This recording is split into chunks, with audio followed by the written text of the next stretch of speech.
Alam nyo, maganda yung kayo ay matutong umawit para sa Panginoon. Amen? Alam nyo, ako yung nagpapasalamat sa Panginoon. Way back 1995, meron kaming quartet nung araw doon sa baba. At kung saan yung mga speaking engagement ni Pastor, kasama kami lagi. So meron kaming CSI quartet nung araw. Kaya itong quartet namin nila, Sir Ariel, baka gagawa kami ng record namin. Oh. Parang ayaw nila. Oh yeah, kaya sabi ko kagabi, ipunin niyo yung mga kinakanta natin. And then, kakanta kami sa langit. Hindi, maganda, alam niyo, magandang pakinggan niyo yung mga awitin niyo sa bahay, yung mga kinakanta natin dito sa church. Amen? Yan, alright. So ngayong umaga ay alam nyo, huwag nyo kakalimutan yung ating nalalapit na special na occasion this month. Sa February 16, tama ba yun? 16? Sa February 16 ay magkakaroon tayo ng Couple Sunday. Amen? Couple Sunday. Lahat nga ng mga couples, would you please stand? Couples. Yung mga may asawa, come on, tayo. Yan. Pati yung mga, halimbawa, wala na po yung asawa nyo, namatay po dahil sa consumption sa inyo. Hindi. Ayan. Or lola, lolo, come on, lola, lolo. Ayan, lola, lolo, tayo kayo. Yan, alright. So kasama kayo sa okasyong ito. Meron tayong Couple Sunday at meron tayong Couples Night. Amen? Ang suot ng mga ladies ay magga-gown kayo. Ayan. Alright. Ang suot ng mga men, mga fathers, ay coat and tie tayo. Amen? Ayan. Special na occasion natin. Thursday yon. Magsisimula tayo ng alas 6. Pero yung Couple Sunday natin ay bibigyan natin ng magandang mensahe, ano ang privilege pag kayo ay isang couple. Amen? Ayan. So meron tayong mga giveaways dyan sa Sunday na ito. So please, mag-invite tayo ng mga couples. Amen? Mag-invite tayo. And then this coming April, sa April po, kasi by March ay magkakaroon tayo ng Senior Citizen Sunday. Thank you couples. Thank you. At sa darating po na Abril, ay magkakaroon tayo ng Public Servant Sunday. Public Servant Sunday. Subukan nating invite yung mga kapulisan.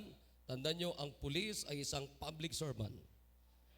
Okay, yung mga politicians natin, alam nyo, minsan talagang grabe yung accusation natin sa mga politicians. But we must pray for them and we love them. Amen? We love them. So kailangan nila makapakinig. Kaya panalangin nyo na ma-invite natin itong mga politicians natin, whatever, anumang rason nila na magpaunlak ng ating paanyaya, pero ang puso natin sa kanila ay makapakinig sila ng salita ng Diyos. Amen? Yun ang sadya natin.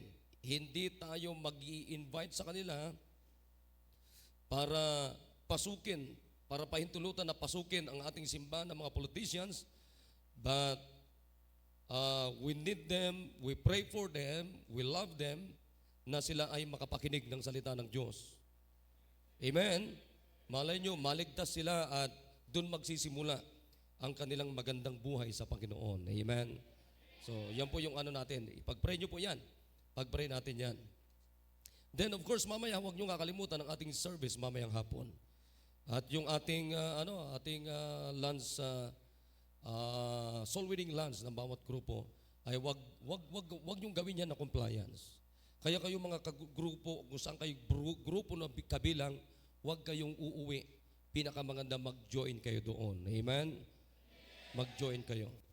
Alright, tumayo po tayo lahat.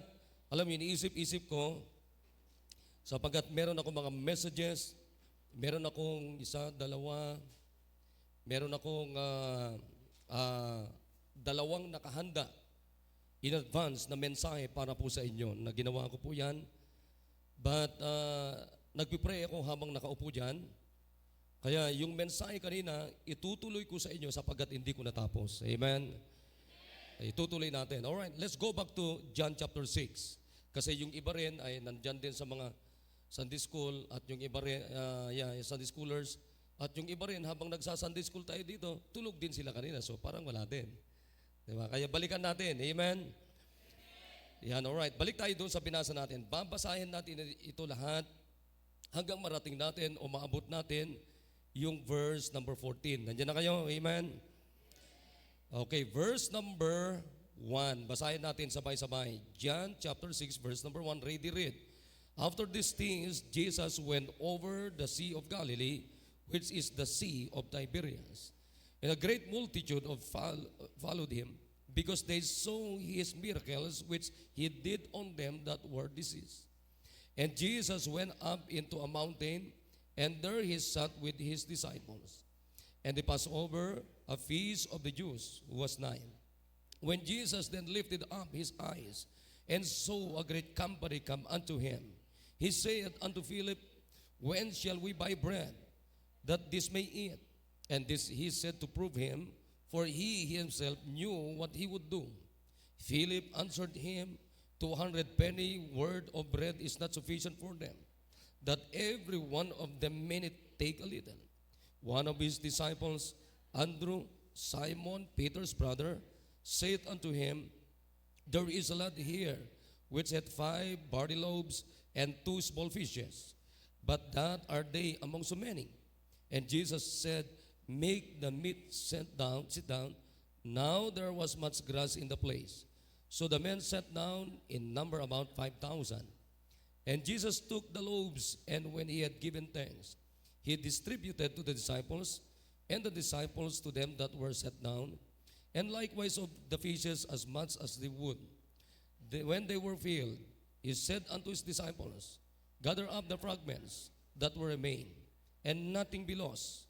Therefore they gathered them together, and filled 12 baskets with the fragments of the 5 barley loaves, which remained over and above unto them that had eaten.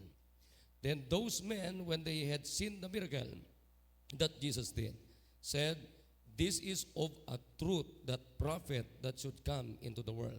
Now again, ang pinag-uusapan natin kanina pa sa Sunday School is commit to give. Amen? Let's learn to commit to give to the Lord. Tayo manalangin. Dakilang Diyos, salamat po sa mga talatang nabasa namin. Oh God, please give us wisdom, Holy Spirit of God. Save the unsaved and baptize the converts, and to continue to give us a humble hearts and the wisdom and understanding, oh God, nang masaya namin tanggapin ang inyo pong mga salita. Pinagkakatiwala ko po sa inyo, Diyos, ang mensaheng ito sa pangalan ni Jesus. Amen. All right. Now, mupo kayo at tuloy-tuloy na po tayo. Nakita nyo kanina, nabigyan ko na kayo ng introduction. Amen? Now, in-explain ko na sa inyo yung word na commit. Amen? The word commit means to entrust, means to trust, or to make an agreement. Nakikinig tayo? To make an agreement. Kaya nakita nyo naman yung binasa natin kanina sa Proverbs chapter 3, commit thy works. It means to obligate. It means to make an agreement, to entrust unto the Lord. And thy thoughts means your plan shall be established. The word established means firm. Amen? Kaya alam nyo, pinakamaganda na gawin natin sa lahat ng ating plano, sa lahat ng ating gagawin, mga kapatid, ay lagi nating meron tayong kasunduan sa Diyos. Alright, everybody listen up. Nakikinig na ba kayo lahat?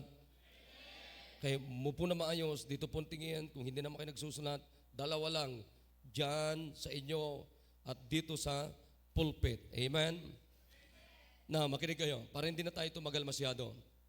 Pinakamahalaga mga kapatid, ipagkatiwala natin sa Diyos lahat ng ating ginagawa.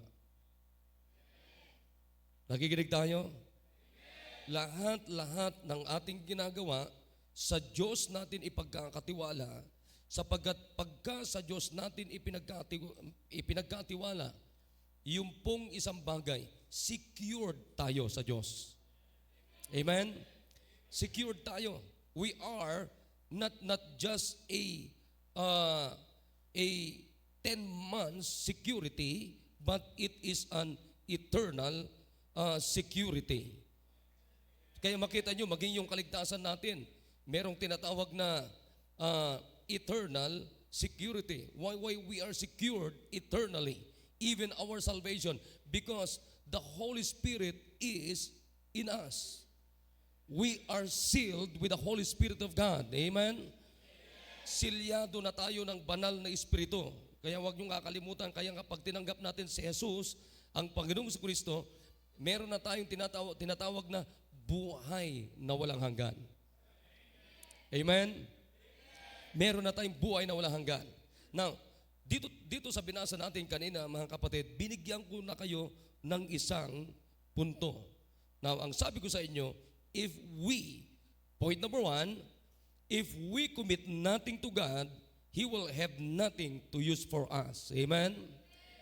Kung hindi tayo magkukumit sa Panginoon ng mga bagay-bagay na Diyos din naman nagbigay sa atin. Do you believe that, mga kapatid? Do you believe that anumang meron tayo ay galing din po lahat yan sa Diyos? So, kung yan ay galing din lahat naman pala sa Diyos lahat, eh kinakailangan din, mga kapatid, ultimo hanggang doon sa maliit na bagay at sa lahat ng meron tayo, we must learn to commit it back to God. Matutunan din naman natin na ibalik, i-commit, ipagkatiwala sa Diyos, pabalik sa Kanya. Sapagat natutuwa din tayo na pag may ibinigay tayo, ibinalik tayo sa Diyos, in return, hindi nyo alam, nagiging pagpapala tayo katulad ng batang ito. Come on, amen? Tingnan nyo yung bata, dala-dala niya. Anong dala-dala niya? 5 barley loaves and 2 small fishes. Mga kapatid, alam ba ng batang ito na yung dala-dala niya na pagkain ng mahirap, pero pwede palang maging pagpapala?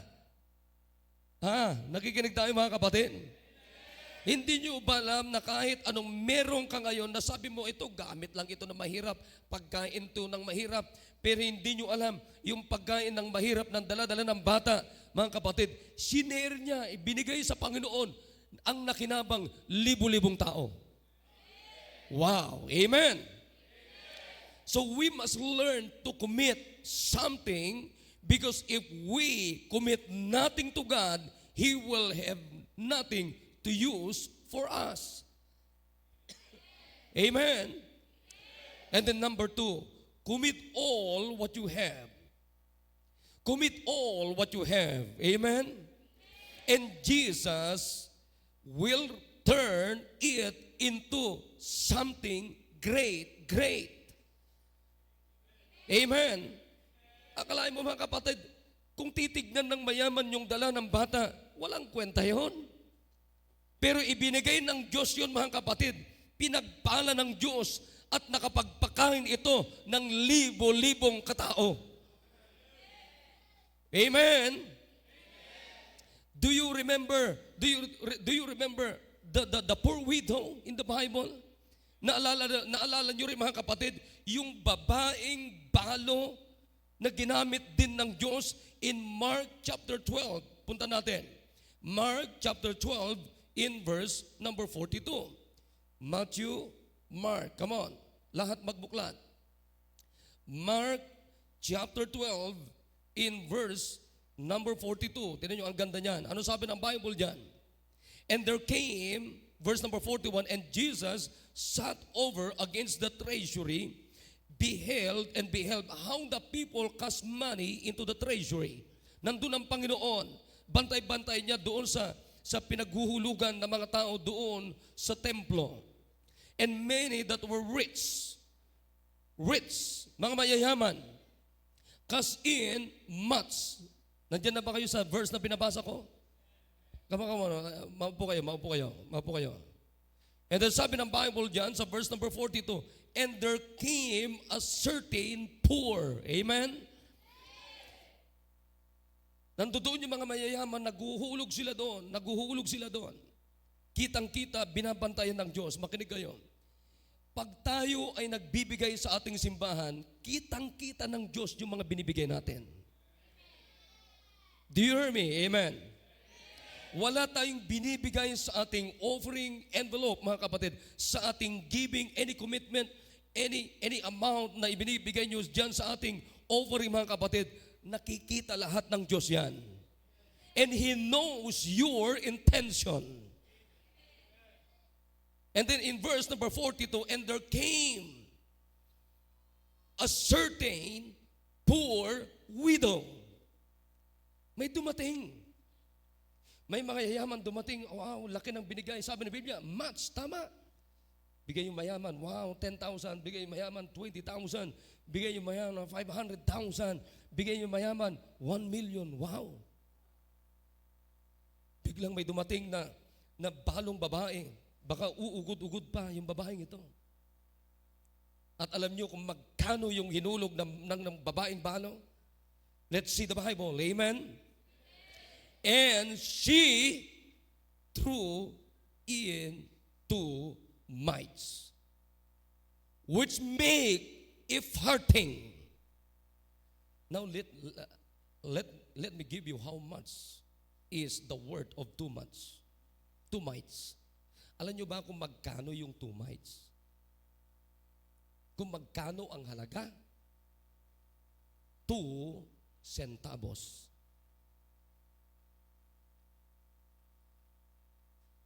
Ano naman ang halaga?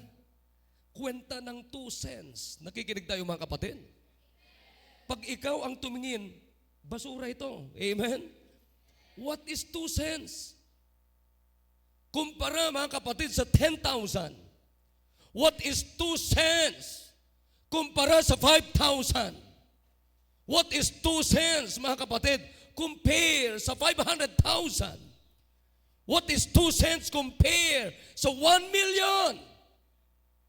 It is nonsense. Pero ang Diyos nakatingin. Amen? Bantay-bantay ng Diyos. So in verse number 43, sabi niya sa mga disciples niya, come on, may kayo. Ali kayo.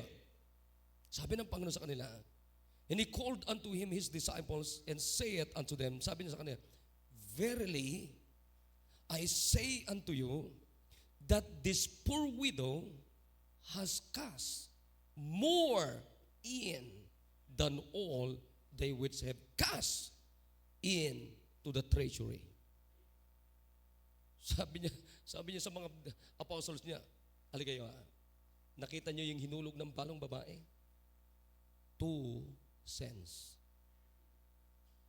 Walang sense. Tama?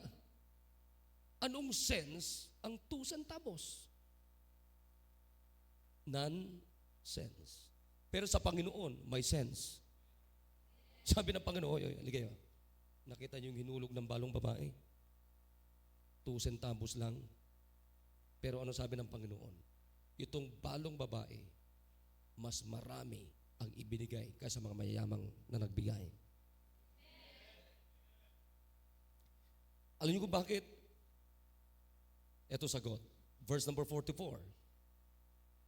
For all they did cast in of their abundance, but she of her want did cast in all that she had, even all her living. Anong ibig sabihin niyan mga kapatid? Hindi nyo ba alam yun ng mga nagbigay ng mga malalaki? Kapiranggot lang kumpara sa mga naiwan sa kanila. Kumbaga, mga kapatid, yung 2 centavos na ibinulog ng babae, yung halaga na hinulog ng mga mayayaman, 1 centavos lang, kumpara sa mga naiwan na pera nila. Samantalang ang balong babaeng ito, sabi ng Biblia, hinulog niya lahat, ibinigay niya lahat, lahat ng kanyang ikinabubuhay. That's giving. That's biblical giving in the sight of God. Ang totoong pagbibigay, mga kapatid, yung matuto kang i-commit mo lahat, ibigay mo lahat, just like the poor widow, just like the lad.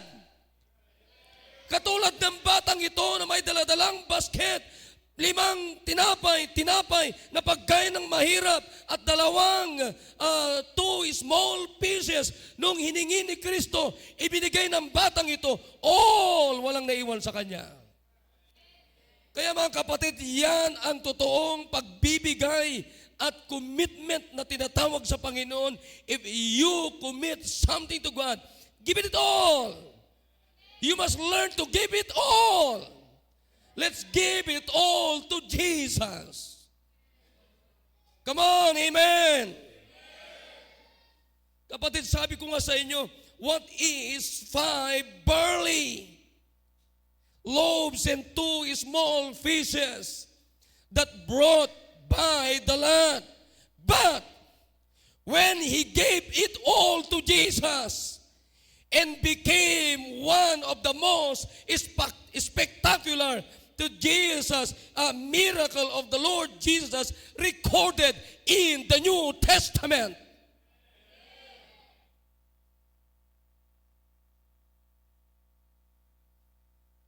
Kaya nga mga kapatid, wag niyong sasabihin na, pinakamahanda mga kapatid, matuto tayo na kahit maliit na bagay, meron kayong agreement ng Diyos. Naintindihan niyo mga kapatid? Meron kayong agreement ng Diyos. Meron kayong ini-engage mong lagi ang Diyos diyan. Ibig sabihin, you are allowing that God will engage how much money you have. Amen. Pinakamaganda, Panginoon, meron akong 1,000 dito, Panginoon, iyo ito. Panginoon, pera natin ito. Hindi ka lulukuhin ng mga manluloko. Come on, amen. Hindi ka lulukuhin ng mga manluloko. Pag sinabi mo, Panginoon, eto, sasabihin ko sa inyo. Eto sa akin to, ha. Ano mang hawak ko na pera, lagi kong sinasabi sa Panginoon, Panginoon, this is your money. It is not my money. To tell you honestly, lahat ng meron sa akin, kahit na may nagbibigay sa akin na minsan pagkatapos ng service, binibigyan ako, pero alam mo, sinasanay ko sa sarili ko na sino man ang nagbigay, ibibigay ko yan, nasa inyo yan. Pangalan nyo pa rin ang ilalagay ko dyan.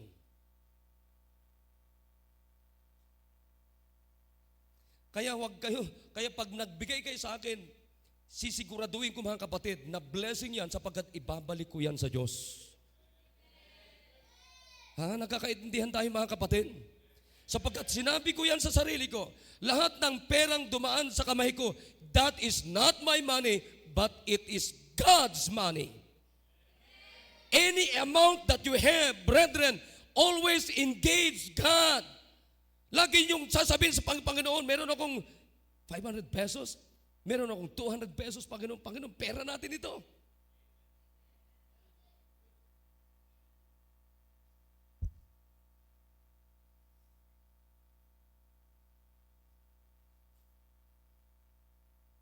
Pag ganyan ang practice nyo sa buhay, makinig kayo, matututo kayo na mamumuhay na hindi sa pamamagitan ng luho ng sanlibutan.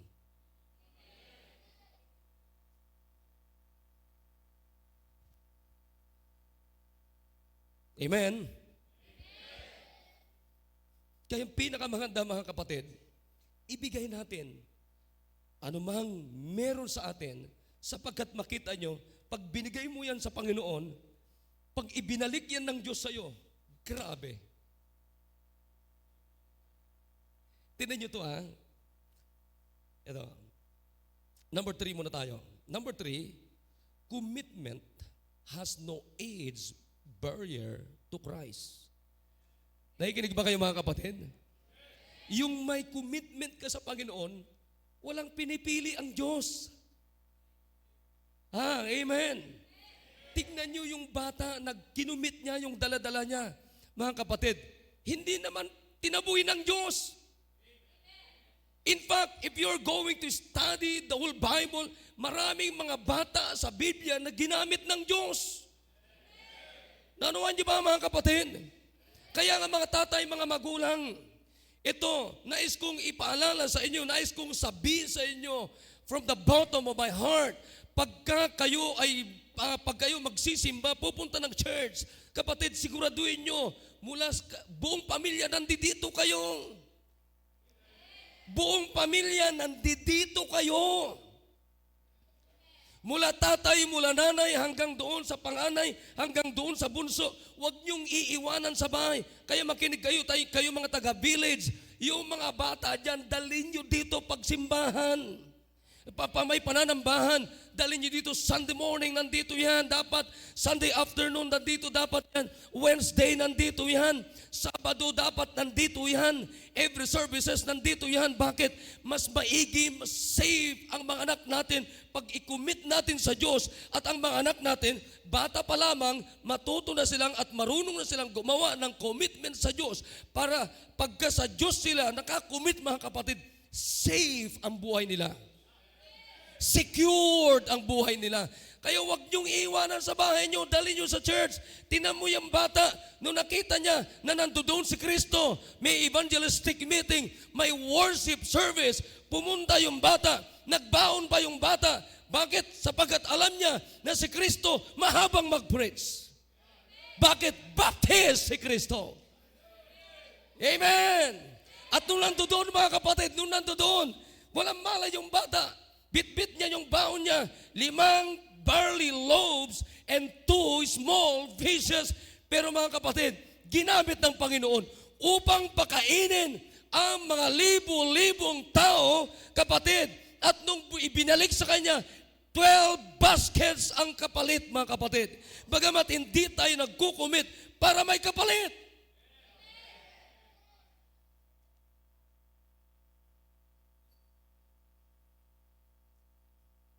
Kaya itong mga batang ito, pwedeng gamitin ng Diyos yan. Naintindihan natin? Tinan mo ito halika nga, ang pangalan na ito? Kunin mo Bible mo. Justin, kunin mo Bible mo. Kahit NIV yan, pwede yan. Pero hindi natin gagamitin yan.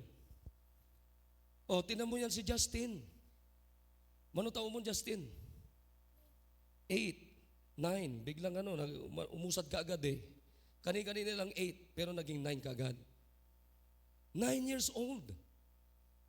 Ano yung mga kapatid? Naniniwala ba kayo na kung itong batang ito ginamit ng Diyos, kapatid, pwede rin gamitin ng Diyos si Justin? Pwede rin gamitin ng Diyos yung anak mo. Kaya nga pag gumawa tayo ng commitment sa Diyos, wala pong age barrier. Wala pong age limit. Amen. Sapagkat marami din recorded sa Bible, mga kapatid, na mga bata pa pero ginamit na ng Diyos. Kaya in fact, mga kapatid, bata pa ang ating mga anak, i-train na natin sa gawain ng Diyos para, mga kapatid, habang bata, sila ay kagamit-gamit na sa gawain ng Diyos kaysa gamitin sila ng kasalanan sa sanlibutan. Kaya nga sabi ng Diyos, train up a child in the way he should go, and when he is old, he will not depart from it. Kaya pinakamaganda, bata pa, kaya nga kayong mga magulang, kung nandito magulang ni Justin, kinakailangan maging kayo ay kayo dapat ang number one na matuto sa gawain ng Diyos upang itong anak ninyo, pag natuto ito mga kapatid, habang sa edad na 9 years old hanggang sa pagtanda ni Justin, ay dapat kagamit-gamit sa gawain ng Diyos kaysa gamitin ng dyablo itong si Justin para sa perwisyo sa bayan natin. Tingnan mo si Samuel. Bata pa si Samuel, dinala na sa templo. Amen! Sabi ng Biblia, 1 Samuel chapter 2, verse number 26, and the child Samuel grew on and was in favor both with the Lord and also with men. Kita mo mga kapatid, si Samuel, bata pa, doon na lumaki sa templo. Amen! Kaya alam mo, sinasabi ko dito kay Riza, nasan si Eleazar? Nasan si Eleazar? Nasa baba? Alam mo, lagi kong sinasabi kay Riza, yung anak mo, hindi lang dapat ako ang magtitrain dyan, magtuturo, kundi ikaw rin. Ha? Nakikinig tayo mga kapatid? Tingnan mo si Samuel. Ano sabi ng Biblia? Bata pa lamang siya, lumaki na siya. Paano siya lumaki at paano siya pinalaki? In favor, both with the Lord and also with men. Ibig sabihin mga kapatid, si Samuel, meron siyang magandang testimony, una sa mata ng Diyos at sa mata ng tao. Ibig sabihin si Samuel, bata pa, hindi na siya na-involve sa salibutan. Hindi na siya na-involve sa bisyo. Hindi na na-involve sa alak. Hindi na na-involve sa sigarilyo. Hindi na na-involve sa vape. Hindi na addict sa cellphone. Si Samuel hindi addict sa cellphone. Amen! Sabi ng Biblia, lumaki si Samuel in favor of God and also in man. So that in 1 Samuel chapter 3 verse number 1, anong sabi ng Biblia? And the child Samuel ministered unto the Lord before Eli, and the word of the Lord was precious. In those days, there was no open vision. Akalain mo, bata pa, nagmi-minister na si Samuel. Tingnan nyo, makinig. Kung wala kaya si Justin dito sa simbahan,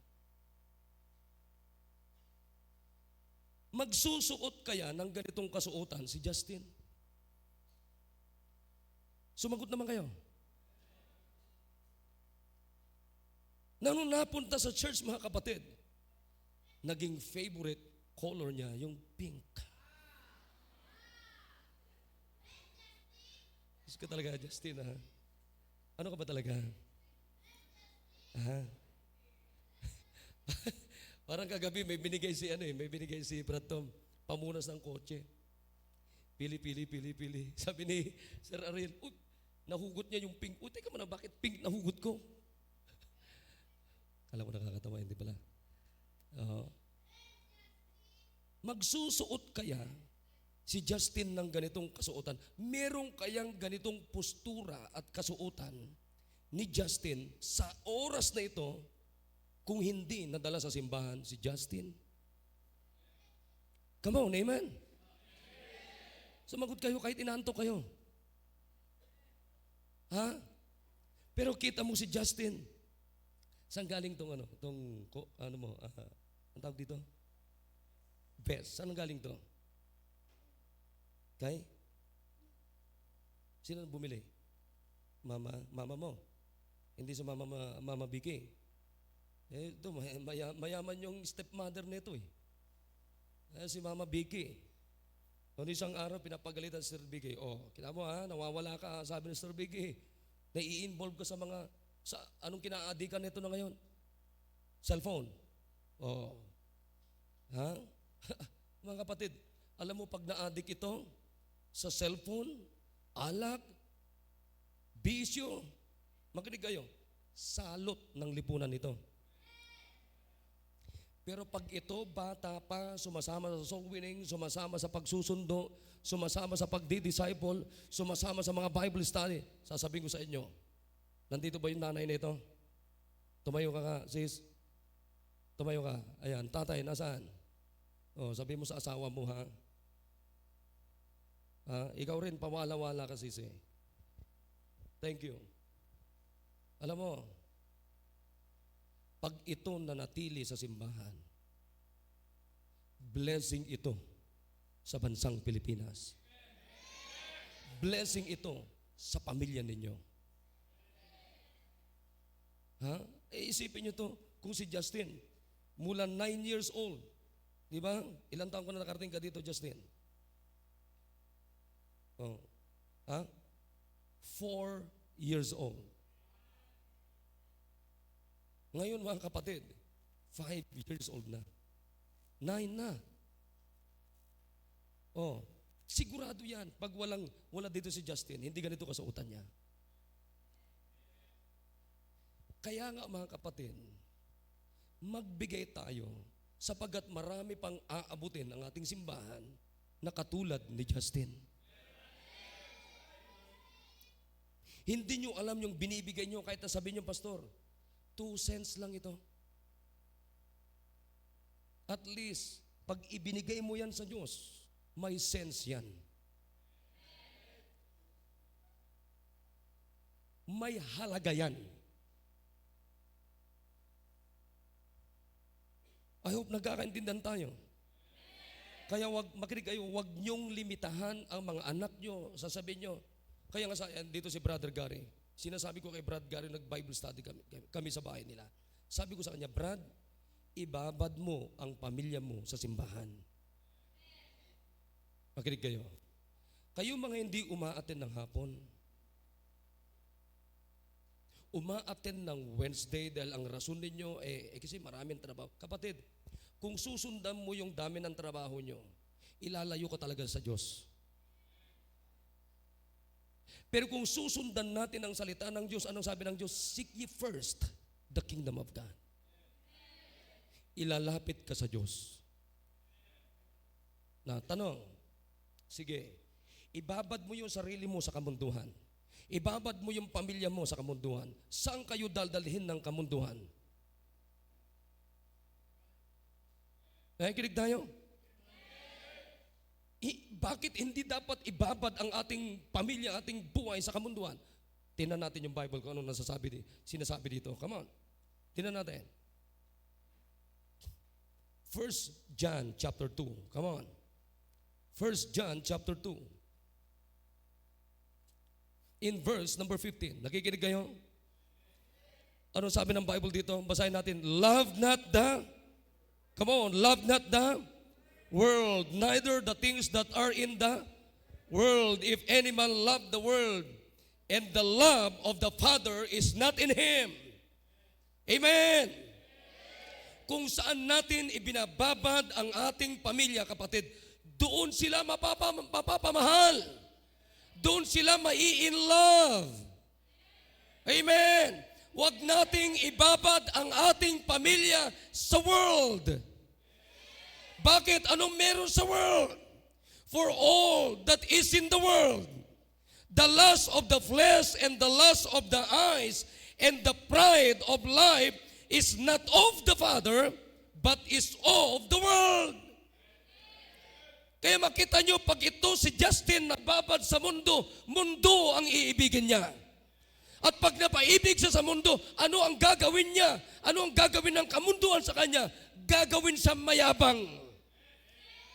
Gagamitin siya ng tinatawag na lust of the eyes, lust of the flesh. At lahat ng mga bagay na ito, sabi ng Biblia mga kapatid, sabi ng Bible, for all that is in the world, the lust of the flesh, and the lust of the eyes, and the pride of life, and these three na nandiyan sa kamunduan is not of the Father, but is of the world. And the world passeth away, and the lust thereof. But he that doeth the will of God abideth forever. Ibabad mo yung anak mo, ibabad nyo yung sarili nyo. Kayo mga hindi umaaten, mga kapatid, sa bawat pananambahan natin. Sige, ibabad mo yung gusto mo. Ibabad mo yung sarili mo sa kugustuhan mo. Hindi sa kalooban ng Diyos. Ang sabi ng Biblia, gagawin kang mayabang. Bakit? Nandyan yung pride of life. Nandyan yung lust of the flesh. Nandyan yung lust of the eyes. Pero sabi ng Biblia, pero ibababad natin yung ating pamilya sa gawain ng Diyos, at sa gawain ng Diyos nandyan yung kalooban ng Diyos. And he that doeth the will of God abideth forever.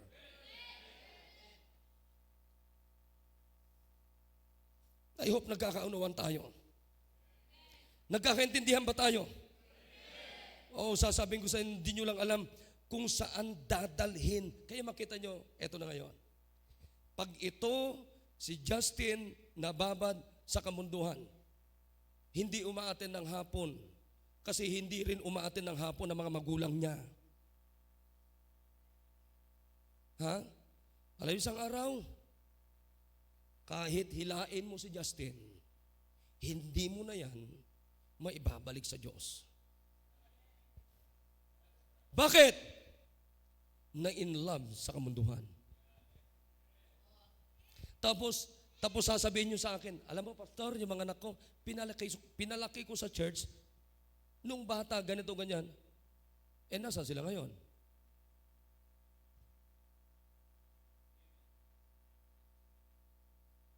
Ha?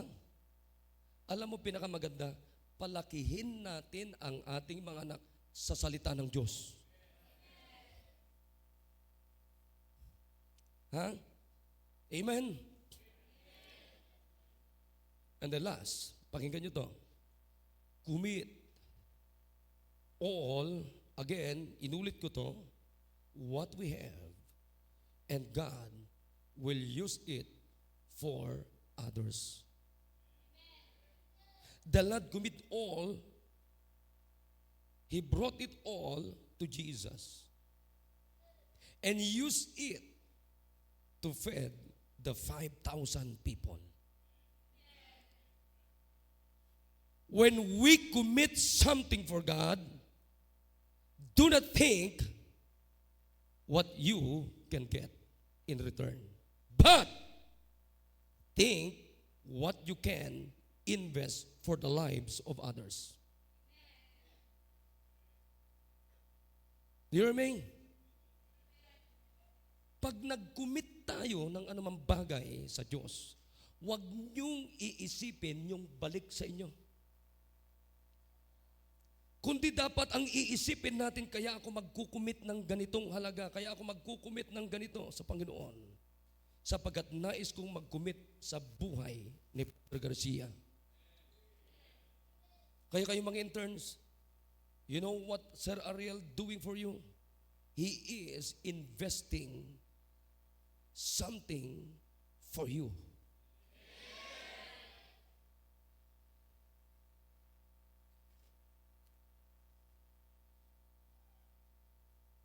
I hope nagkakaunawan tayo.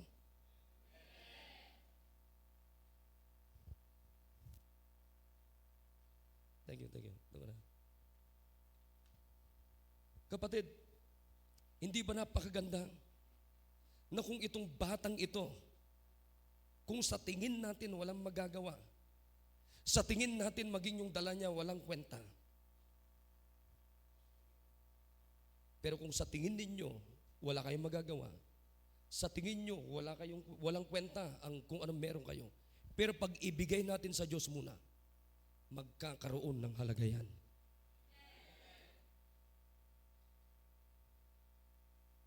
Naunawan niyo mga kapatid? Naikinig ba tayo? Kaya I would like to encourage you, brethren. This 2025,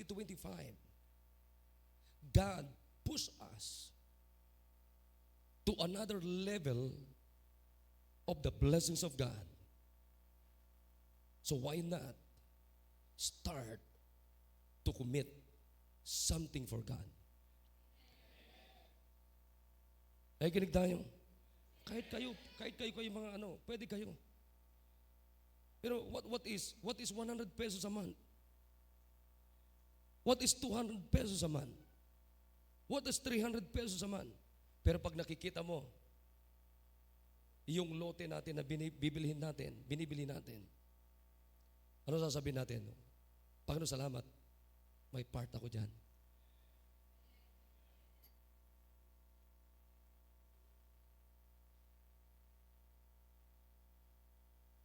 Mga kapatid, kita mo itong batang ito, nakikinig ba kayo? Walang kwenta kung tutuusin eh. Walang kwenta. Pero what is 5 barley loaves and 2 small fishes? Nakapagpakain ng 5,000. Bakit? Ibinigay muna sa Panginoon. Makinig kayo.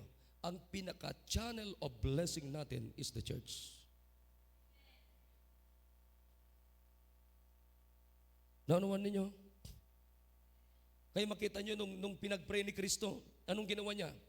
Ibinalik sa mga disciples.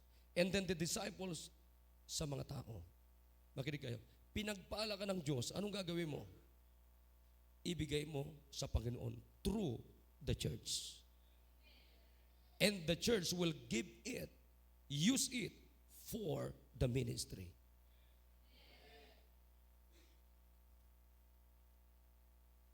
Ito, sisiguraduhin ko sa inyo, pag nagbigay tayo sa Panginoon, makalimutan man yan ng iba, pero ang Diyos, hindi niya makakalimutan. Amen? Hindi yan makakalimutan ng Diyos sapagkat sa Diyos tayo magkukumit. Amen? Sa Panginoon tayo magkukumit, hindi sa tao, mga kapatid. Kaya nga meron tayong record dyan. So anong sabi ng Panginoon? Your labor is not in vain in the Lord. Amen? Sabi ng Biblia, therefore my beloved brethren, be ye steadfast, unmovable, always abounding in the work of the Lord, for as much as you know that your labor is not in vain in the Lord. Wow. Sasabihin ko sa inyo, ang tanong, eto yan, tapos na tayo. Nung ibinigay nung bata,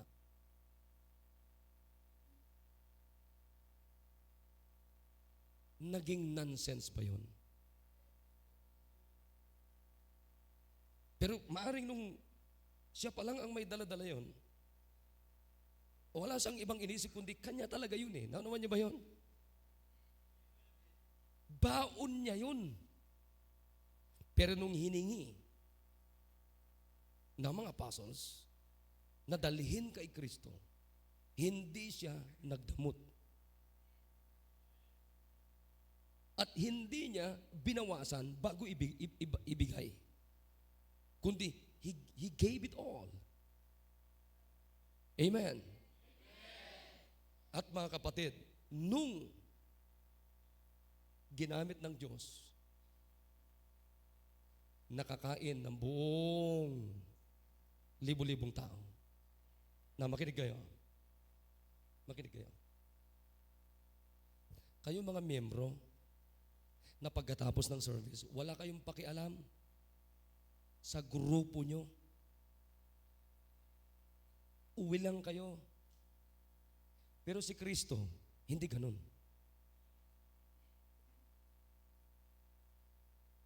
Sabi nga ng mga apostles, ay naku, hindi natin yan. Wala tayong mabibiling pagkain yan, dami niyan, Panginoon. Ano sabi ni Kristo? Hindi, pakakainin natin yan. Makinig kayo. Kayong mga miyembro na alam nyong may grupo kayo,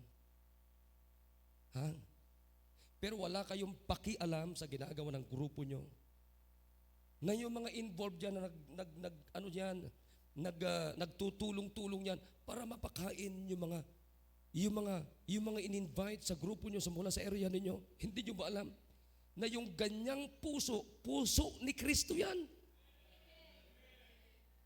Kaya kung hindi kayo involved dyan, wala kayong katulad na puso ni Kristo. Hey! Nakikinig ba tayo? Sabi ng Panginoon, no, don't send them away. Hold it. Pakakainin natin yan.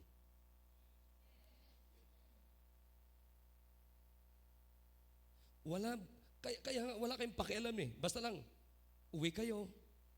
Ha? Anong rason nyo? Kasi may gagawin pa ako. Anong pakialam ko dyan? Kayo na lang. Pero hindi nyo alam na may mga kasama kayo sa grupo na nagtutulong-tulong yan weekly. Sabi nga ni Brad Tom, masaya pa habang sinasabi ni Brad Tom, bukas, uulamin natin sa grupo natin, chapsoy. Ha? Mayaman ba si Brad Tom? Mayaman. Mayaman ba si Brad Tom? Ito sagot, mayaman. Ha? Pero mga kapatid, anong ginagawa ni Brad Tom? Meron akong pang-chapsoy doon sa bahay. Anong iniisip niya linggo-linggo mga kapatid? Yung para sa grupo, para sa tao. Makinig kayo. Alam niyo ba yung ganyang kaisipan, ganyang puso? Puso mula sa Panginoong Hesukristo.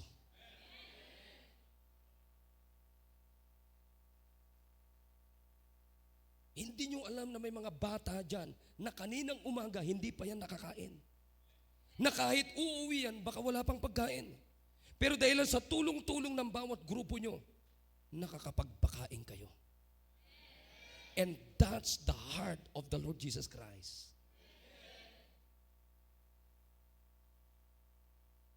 Di nyo nakita yung punto ko, bakit sinabi ko sa inyo na sanayin natin na linggo-linggo pakainin natin. Pakainin nyo yung grupo nyo. Then after that, mag-lesson kayo ng soul winning. Makinig kayo. That's the heart of the Lord Jesus Christ. At gusto kong ma-preserve yung puso ng Panginoon sa simbahang ito. Pero ikaw, nandito ba si Brad Tami? Nakikinig ba sa akin? Dapat dito muna. Kaya lagi kong sinasabi kay Brad Tami, huwag mong imimiss yan sa grupo mo.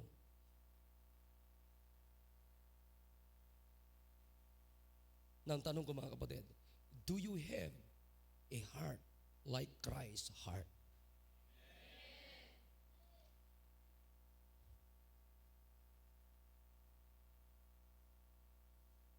Walang ibang iniisip sa buong linggo ko di. Oy, pakainin ko yung grupo ko, pakainin ko yung grupo ko, pakainin ko yung grupo ko, pakainin ko yung grupo ko. Pero kayo naman, yung iba walang pakialam. Tanong ko, saan galing yung puso na meron ka? Pero sabi mo, tinanggap mo si Jesus, pero bakit hindi kayo parehas ng puso ni Kristo? Alam niyo mga kapatid, sa totoo lang, minsan nga, pag nakapagpakain ka, minsan kahit hindi ka kumain, parang busog ka rin. Bakit? Kasi nakita mo na masaya yung mga pinapakain mo.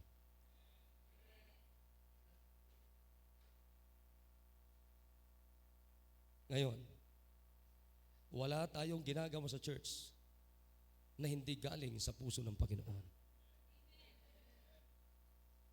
Natutuwa ko nandito yung pwesto ng stewards. Kaya, alam nyo, minsan nakita ko dito, nalulungkot lang ako, pakinggan nyo to, stewards. Minsan nakikita ko lang na tinuturuan ni Dumark na mag-soul winning ay mga bata. Nasaan yung mga adult sa grupo nyo? O yung iba, basta na lang umuwi yata kayo. Kung anong instruction ng group leader ninyo, yun dapat ang gagawin buo ng grupo nyo. O nandito rin yung grupo ng grupo ng builders. Pero yung iba, walang pakialam eh. Kapatid, pinakamaganda, kuhanin natin ang puso ng Panginoong Jesucristo. Nakikinig tayo? Ha? Kunin natin. At pag nakita mo yung puso ng Panginoon, tinan mo ha, ano sabi ng Panginoon? Hindi, wag pauwiin yan. Don't send them away. Pakakainin natin yan. Dumating yung bata, ginamit ng Panginoon para makakain lahat. Tumayo tayo lahat. Come on, let's come to the altar. Quickly.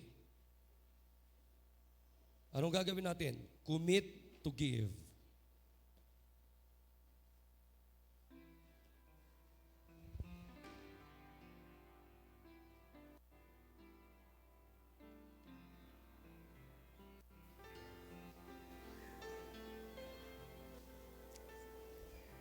Come on. Let's gumawa tayo ngayon ng commitment sa Diyos. Commit to give.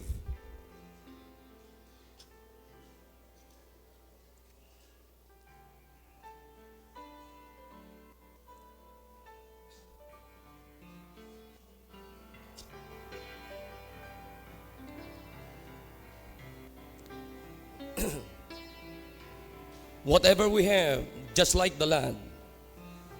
Ano mang meron tayo katulad ng batang ito. Ano mang meron tayo katulad ng poor widow. Pero pag totoo, buo yung puso natin na i-commit sa Diyos whatever we have. Hindi nyo alam mga kapatid, nakakapag-invest tayo sa buhay ng iba. And that's the best investment on earth.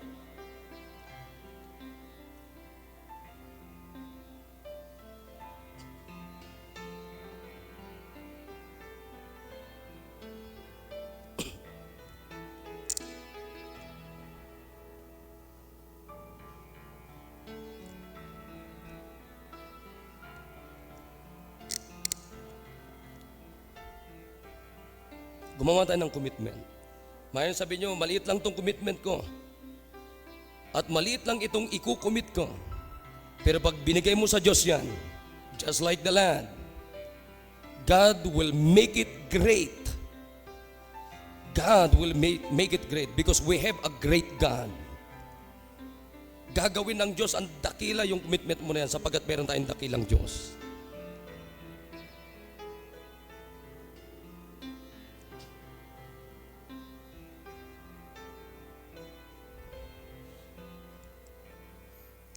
Dakilang Diyos na makapangyarihan po sa lahat. O Diyos, salamat po sa ginawa niyo po sa amin ngayon pong umaga. Panginoon, pagpalain niyo po ang mga commitment na ginawa po ng mga anak niyo po. Tiklop tuhod ngayon pong umaga. Bless them, O God. Tunay nga po na napakalaga na dapat makuha namin yung puso ninyo, Panginoon. My prayer, O God, na ang mga anak niyong ito, Panginoon, ay magkaroon kami po lahat ng katulad ng tibok ng inyong puso, Panginoon. Kaya dalangin ko po, Panginoon, na simula po ngayon ay matuto po na mag-commit ng bawat isa, just like the land. Kausapin niyo po ang mga anak ninyo, Panginoon.